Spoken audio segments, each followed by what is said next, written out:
샬롬. 23일 아침입니다. 우리 다 같이 또 말씀과 함께 오늘 하루를 시작하길 원합니다. 오늘 말씀은 시편 33편 1절에서 22절입니다. 시편 33편 1절에서 22절입니다. 네, 읽겠습니다. 너희 의인들아 여호와를 즐거워하라. 찬송은 정직한 자들의 마땅히 할 바로다. 수금으로 여호와께 감사하고 열줄 비파로 찬송할지어다. 새 노래로 그를 노래하며 즐거운 소리로 아름답게 연주할지어다. 여호와의 말씀은 정직하며 그가 행하시는 일은 다 진실하시도다. 그는 공의와 정의를 사랑하시며 세상에는 여호와의 인자하심이 충만하도다. 여호와의 말씀으로 하늘이 지음이 되었으며 그 만상을 그의 입 가운데로 이루었도다. 그가 바닷물을 모아 무더기 같이 쌓으시며 깊은 물을 곳간에 두시도다. 온 땅은 여호와를 두려워하며 세상의 모든 거민들은 그를 경외할지어다. 그가 말씀하심에 이루어졌으며 명령하심에 경고히 있었도다. 여호와께서 나라들의 계획을 폐하시며 민족들의 사상을 무효하게 하시도다. 여호와의 계획은 영원히 서고 그의 생각은 대대에 이르리로다. 여호와를 자기 하나님으로 삼은 나라 곧 하나님의 기업으로 선택된 백성은 복이 있도다. 여호와께서 하늘에서 굽어 보사 모든 인생을 살피시며 그가 거하시는 곳에서 세상의 모든 거민들을 굽어 살피시는도다. 그는 그들 모두의 마음을 지으시며 그들이 하는 일을 굽어 살피시는 이리로다. 아멘. 오늘은 찬송에 대해서 말씀을 좀 나누어 보도록 하겠습니다. 찬송하면은 꼭 노래로만 생각을 하게 되는데요. 노래로 찬양한 것뿐만 아니라 소리를 내어서 엎조려도 찬양이고요. 찬송이고 이야기로 찬송할 수 있고 마음으로 고백해도 됩니다. 또 몸으로 율동으로 찬송해도 되는 거죠. 다윗은 하나님을 찬양하느라 바지춤이 내려가는 것도 모르고 춤으로 하나님께 영광을 올려드렸죠. 하나님이 너무 좋아서 이렇게 몸으로 찬양을 열심히 했습니다. 그런데 옆에서 이것을 보던 다윗의 딸이자 사울의 딸이자 다윗의 첫 번째 부인인 미갈이 채통 없이 행동했다고, 바지춤이 내려간 것도 모르고 춤췄다고 핀잔을 줍니다. 다윗은 이 미갈의 말에 화가 났습니다. 그래서 다윗은 이 미갈과 함께 사랑하는 마음이 싹 가신 거지요. 그래서 함께하는 시간을 하지 않았나 봅니다. 그래서 하나님은 미갈의 태를 닫았다라고 말하고 있습니다.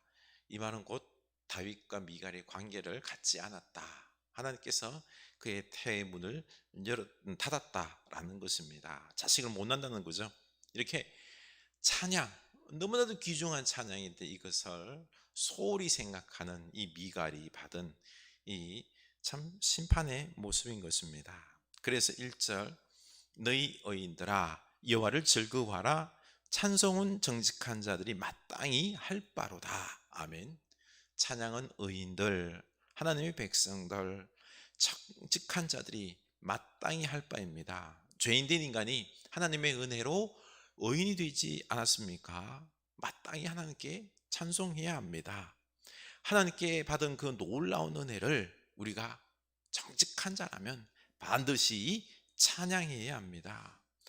은혜를 받아놓고도 그 은혜를 모르는 무지하고 어리석고 거짓된 자라면 몰라도 정직한 자는 하나님께 찬송을 해야 되는 거죠. 다윗의 아내 미갈은 이 하나님의 은혜를 몰랐고 정직하지 못했기 때문에 하나님을 즐거워하고 찬송하는 다윗이 이해가 안 갔던 것입니다. 그냥 그저 바지춤 내려간 것만 보였던 것이죠.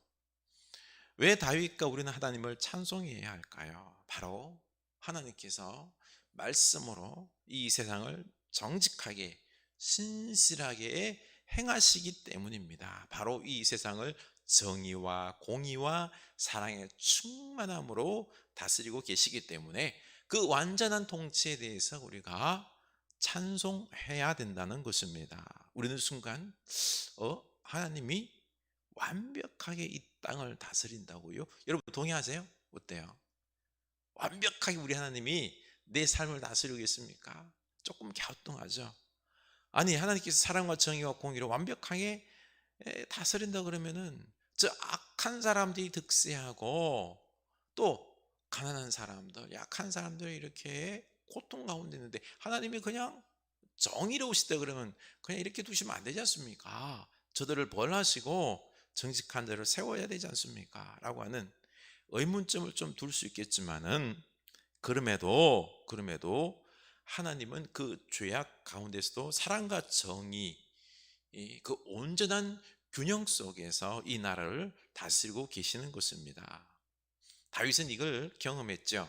다윗은 양을 치던 목동이었지만 그 들판에 누가 보든 안 보든 하나님을 찬양했고 열심히 양을 길렀더니 하나님은 이런 남은 그들도 보지도 않았던 다윗 자기를 선택하셨고 기름 부으시고 왕으로 삼으셨습니다. 그런데 사울 왕이 이 다윗에 대해서 시기해서 끝까지 핍박하잖아요. 그렇죠? 다 이기게 하시고 이런 모든 핍박을 다 이기게 하시고 결국 하나님은 다윗을 왕이 되어 다스리게 했습니다. 결국 우리 하나님은 완전하신 분이시구나, 충만한 사랑과 정의로 충만하신 분이심을 다윗은 결국 깨달은 것입니다. 사울에게 쫓길 때는 믿음으로 하나님의 완벽함을, 지금은 완벽한 모습이 아닌 것 같을지 몰라도 완벽한 분이시다라고 고백했습니다. 결국 그 하나님의 완벽함을 맛본 거죠. 깨달은 것입니다.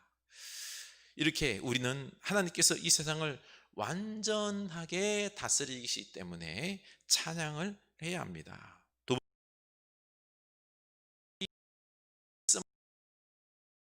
번째, 이 세상을 또 다스리고 계시는 것입니다. 이것을 찬양해야 합니다. 6절 여호와의 말씀으로 한 지음이 되었으며 그 만상을 그의 입기운으로 이루었도다. 이렇게 하나님께서 이 세상을 창조하셨기에 온 세상 사람들은 찬양해야 하는 것이 마땅하다는 거죠. 8절은 온 땅은 여호와를 두려워하며 세상 모든 국민들은 그를 경외할지어다. 그래서 믿음의 사람만이 아니라 온 세상 사람들이 다 하나님을, 창조주 하나님을 찬양해야 된다는 거죠.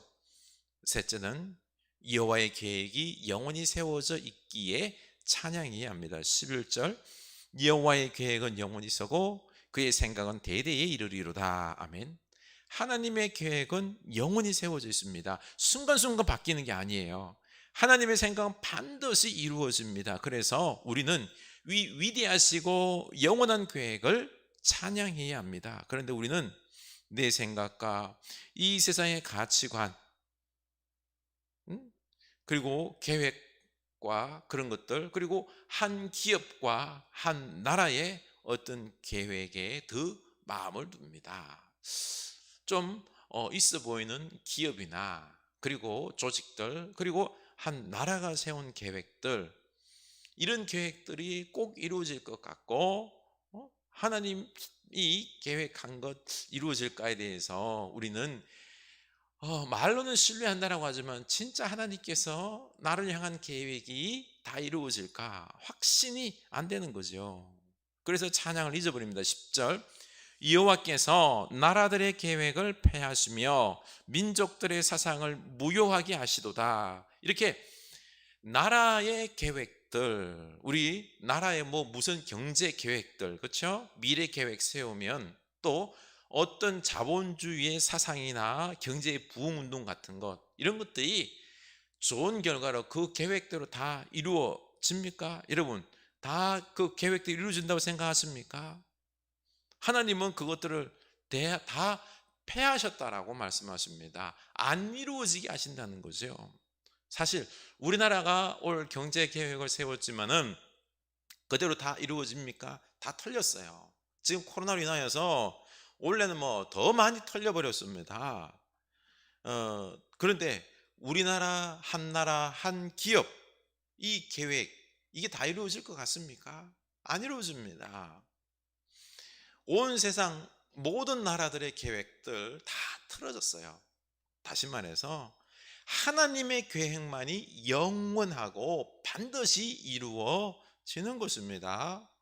우리가 눈에 보이는 나라들의 계획, 어떤 힘 있는 기업들의 계획 아닙니다. 하나님의 계획만 다 영원히 세워져 있기 때문에 이루어집니다. 그래서 하나님을 찬양해야 하는 거죠. 그래서 12절 여호와를 자기 하나님으로 삼은 나라 곧 하나님의 기업으로 선택된 백성은 복이 있도다. 아멘. 이렇게 우리는 하나님의 백성으로 선택되었기 때문에 복받은 것입니다. 그래서 우리는 하나님을 아주 찬양해야 합니다. 그래서 13절 여호와께서 하늘에서 굽어보사 모든 인생을 살피시며 우리 하나님께서 굽어보셔서 우리를 살피고 계십니다. 그래서 우리는 더더욱 이 하나님을 살피신 하나님을 찬양해야 하죠. 15절 그는 그들의 모두의 마음을 지으시며 그들이 하는 일을 굽어 살피시는 이로다. 아멘. 하나님은 우리들의 마음을 지으셨습니다. 우리의 마음에 오셔서 우리들의 마음을 살피시며, 그렇죠? 그래서 우리 마음을 다 꿰뚫어 보겠습니다. 우리 찬양은 마음 중심이 있는 찬양이 되어야 됩니다. 입술만 들썩들썩하는 찬양이 아니라 진정 마음을 다하여 하나님을 사랑하는 이 고백의 찬양이 되어야 되는 거죠. 다윗은 이렇게 온 마음을 다하여 찬양했던 것입니다. 하나님이 다윗을 그래서 좋아했던 것입니다. 우리는 세상에 보이는 것에 현혹되어서 그것을 하나님보다 더 신뢰하고 의지하는 잘못을 범할 때가 있습니다. 16절 많은 군대로 구원 얻은 왕이 없으며 용사가 힘이 세어도 스스로 구원하지 못하는도다. 우리는 눈에 보이는 대로 군대가 많고 힘이 센 용사가 많고 무기가 좋으면 이런 것들이 우리를 보호할 것이고 구원할 것이다 라고 생각하는데 아니에요. 하나님만이 구원하십니다. 골리앗도 거대한 골리앗도 다윗에게 죽었습니다. 세상 많은 왕들이 엄청난 군대를 가졌지만은 아수르, 바벨론, 로마 세상의 모든 나라들이 다 망했습니다. 구원은 오직 하나님께 있는 것입니다. 하나님이 우리를 보호하시는 것이죠. 그래서 우리 눈에 보이는 것에 따라서 현혹되는 것이 아니라 아무리 힘이 있어 보이고 돈이 있어 보이고 그리고 강대한 나라에 있을 것 같다. 강대한 나라더라도 그것들이 우리를 보호하고 우리를 책임지고 돈이 우리를 먹여 살릴 것 같고 해도 아니에요. 하나님이 우리를 보살피시고 구원하시는 것입니다. 그래서 우리는 하나님을 찬양해야 되는 겁니다. 우리를 구원하시고 돌보신 이 하나님을 찬양해야 되는 거죠. 그래서 18절 여호와는 그를 경외하는 자 곧 그의 인자심을 바라보는 자를 살피사 그들의 영혼을 사망에서 건지시며 그들이 굶주릴 때 그들을 살리시는도다. 아멘. 이렇게 하나님을 진정으로 경외하며 찬양하는 자들 하나님은 그들을 사랑하십니다. 그들을 보살피십니다. 그리고 그들을 축복하시고 먹이시고 입히시고 축복하시고 이끌어 주시는 것입니다. 우리 하나님을 찬양하는 자 될 수 있기를 원합니다. 우리 하나님은 완벽히 우리를 사랑하시고 우리를 향한 계획이 있으시고요. 사랑과 정의의 충만함으로 우리를 돌보심을 믿고 우리 하나님을 찬양합시다. 다윗처럼 반드시 승리할 줄로 믿습니다. 기도합시다. 하나님 아버지, 찬송은 우리 하나님의 백성들 어인들이 마땅히 행할 바입니다. 정직한 자들이 행할 바가 바로 찬양입니다. 하나님 아버지, 우리를 향하여 베푸신 그 사랑, 우리를 사랑하시고 구원하시고 이 땅을 창조하시고 돌보시고 하나님 사랑과 정의로 충만함으로 이 세상을 돌보십니다. 하나님, 우리는 때로 눈에 보이는 것에 따라서 그 보이는 것대로 사랑과 정의가 없는 것 같고 강한 자가 약한 자를 억압하고 못 살게 구는데도 하나님의 어떤 심판의 모습이 더디다고 우리는 불평할 때 하나님의 주관하심이 어디 있습니까? 라고 하는 마음이 있지만 아닙니다. 우리 눈에 보이는 대로 세상에 돈이 우리를 삶을 보장할 것 같고, 힘 있는 사람, 강한 나라, 강한 기업, 부자 나라 기업들이 그 계획이 이루어지고 우리의 삶을 보장하고 구원할 것 같지만, 이 눈에 보이는 것이 따라서 되는 게 아니라 오직 하나님만이 구원하십니다. 돌보십니다. 이 모든 것들 하나님께서 다 패하시고 하나님이 구원자이심을, 돌보신 자이심을 우리가 익히 알게 하여 주시옵소서. 그래서 오직 하나님을 마음 중심으로 경외하며 찬양하는 주의 백성들 다 되게 하여 주시옵소서. 예수님 이름으로 기도드리옵나이다. 아멘.